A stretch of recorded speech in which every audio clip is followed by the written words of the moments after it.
The leader of opposition to be elected by all the members of the opposition political parties. Number 2, additional grounds upon which the leader of the opposition may cease to hold office, because you need to be accountable. If people cannot elect you, then you cannot be accountable. You are accountable to the people who elected you. The president of Uganda by law can be censured by this parliament. The prime minister by law can be censured by this parliament. All the ministers here can be censured by this parliament. Who are you that the leader of opposition cannot be checked by this parliament? We therefore put that ground. The leader of opposition is to consult other political parties represented in parliament when appointing persons and deputy chairpersons of standing committees. Right Honourable Speaker, I beg to submit. Thank you.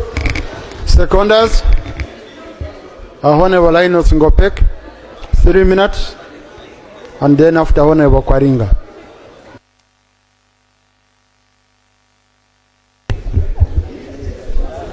Right Honourable Speaker and honourable members, I rise to support the bill to amend the Administration of Parliament Act, Cap 272, for the following reasons. Honourable members, whereas Section 8 of the Administration of Parliament Act requires the leader of opposition in Parliament to be determined through an elective process, A, the Act and the rules do not prescribe how the election to determine the LOP are conducted.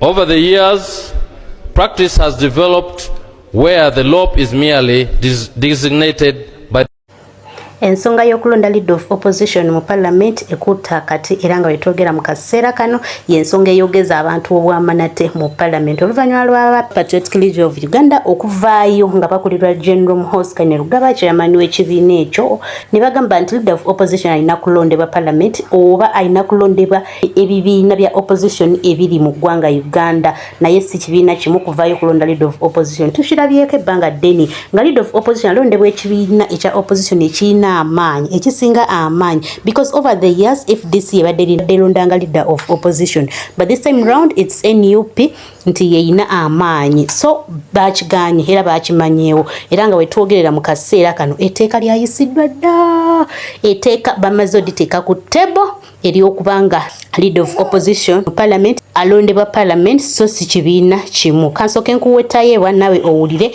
nga atotola ku nsonga eno. That's not how you will be making me run the house here. Motion. Mr. Speaker, I beg that you put the question. Mr. Speaker, I beg that you put the question. Honorable colleagues, I request you, that's not how you will be making me run the house here. Okay? Mr. Speaker. Honorable, what you call a game, okay? Honorable, I now put the question. I now put the question that the motion seeking leave of the House to introduce a private member's bill entitled The Administration of Parliament Amendment Bill be approved. Those in favor say unto the contrary, nay. The ayes have it.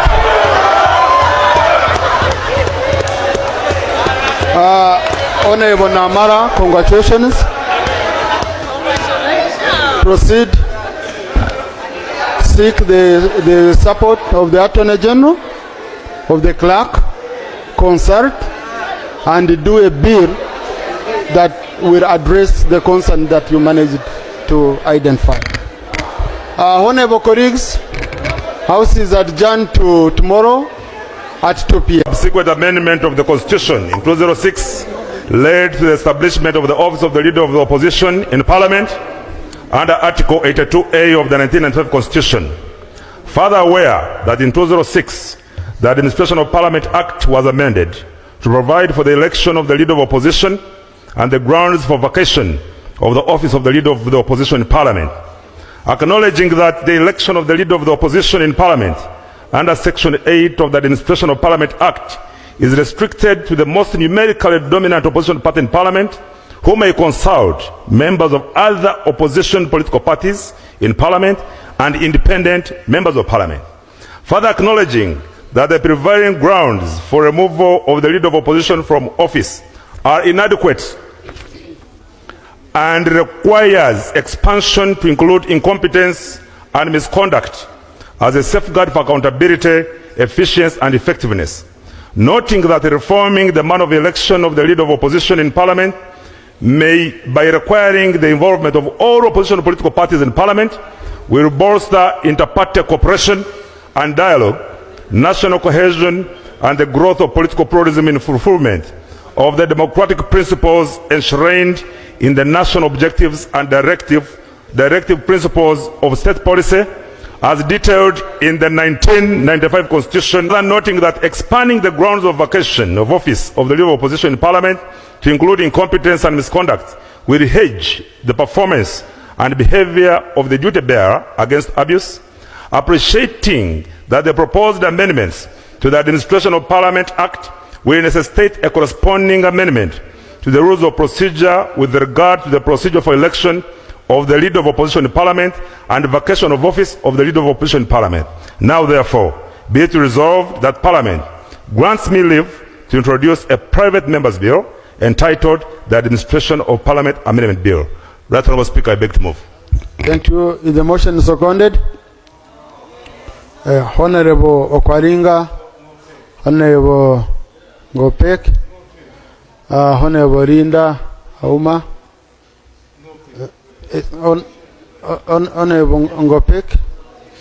So Honourable Namara, would you want to justify your motion?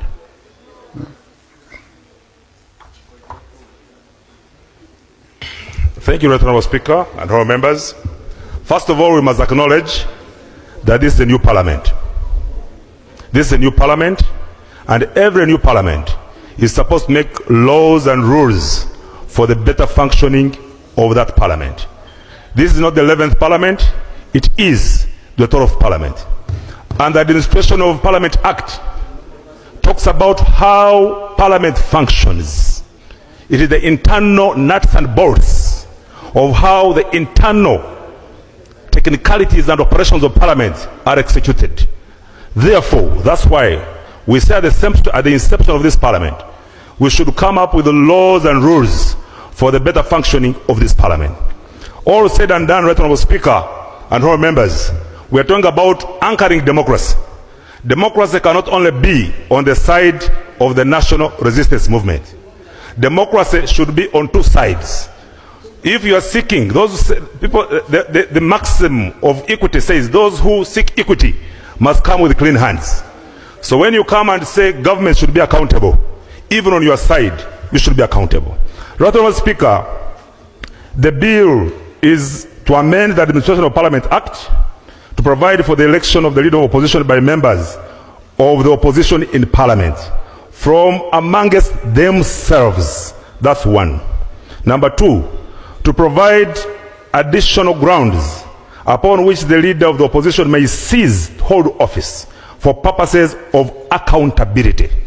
If every person, every minister of the government of Uganda can be censured because they draw money from the consolidated fund, how come there are no checks and balances on the side of the leader of opposition who draws money from the consolidated fund?